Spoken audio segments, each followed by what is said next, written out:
உனக்கோ உன் குடும்பத்துக்கோ உன்னை சார்போ செய்யும் போது உனக்கான கட்டாயம் உனக்கான வேலை நீ தான் செய்யணும்.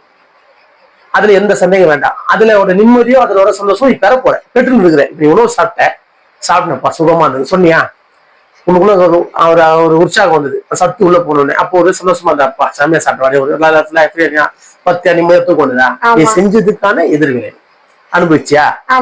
இதே பிறருக்கு கூட அவன் அனுபவிக்கணும்.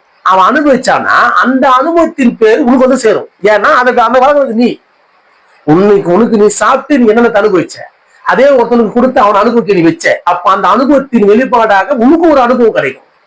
இங்க இதுதான் விஷயம். இங்க இதுதான் இங்க யாருக்கும் புரியல. நம்ம சாப்பிட்டா அதுல ஒரு சந்தோஷம் கிடைக்கும், அந்த டேஸ்ட் அந்த ருசிக்க போற ஒரு ஆசுவாசம் கிடைக்கும், உனக்கு சத்து வரப்போகுது, நீ படுத்தா நிம்மதியா தூக்கம் வரப்போகுது, எல்லாம் நடக்க போகுது.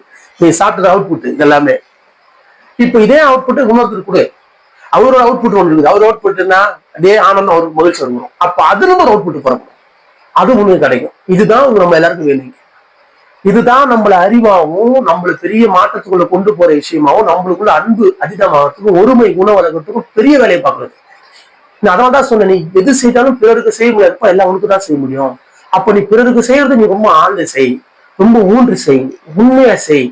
உனக்கு எப்படி எல்லாத்தையும் நீ கொடுத்துட்டியோ அதே போல அவங்களுக்கு கொடுக்க ட்ரை பண்ணு, அவங்களுக்கு கொடுக்க ஆசைப்படு.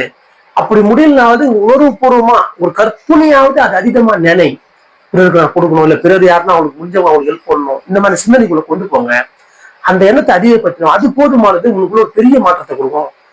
நான் சொல்றேன், இப்ப நான் சொன்ன பத்தி புரிஞ்சுதா? இப்ப என்னென்ன நான் செஞ்சேன்னா ஒரு புதிய துணி வாங்கி ஒரு ஆடை அணியிறேன், உனக்கு ஏற்ற டிசைன்ல அந்த அழகா தச்சு நீ போட்டுங்க, உங்களுக்குள்ள எவ்வளவு மகிழ்ச்சி வரும்பாரு. செமையா இருக்கும். அப்படியே உங்களை அப்படியே கெத்தா போவே, அப்படியே எல்லாரையும் பார்க்க சொல்லுங்க, கல்லையே பார்த்து பார்க்க சொல்லுவேன்.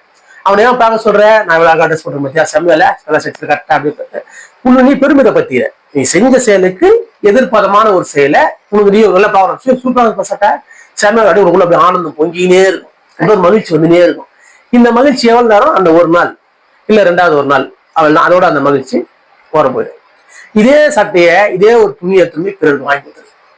இதே போல நீ எப்படி போட்டாங்க அவனை பார்த்து அதே போல தச்சு அவனை குத்து அவனை சூப்பராக சொல்லணும் அவன் போட்டுன்னு அப்படின்ற எண்ணத்தை மட்டும் அவனை அந்த எண்ணத்தோட நீ போய் ஒரு துணி எடுத்து முடியாதவங்க இல்லாத குழந்தைகளும் வாங்கிட்டு போய் தச்சு அவனை பக்காவா போட்டு அவனை அழகாக்கி அவனை மட்டும் நீ மகிழ்ச்சி பத்திடு.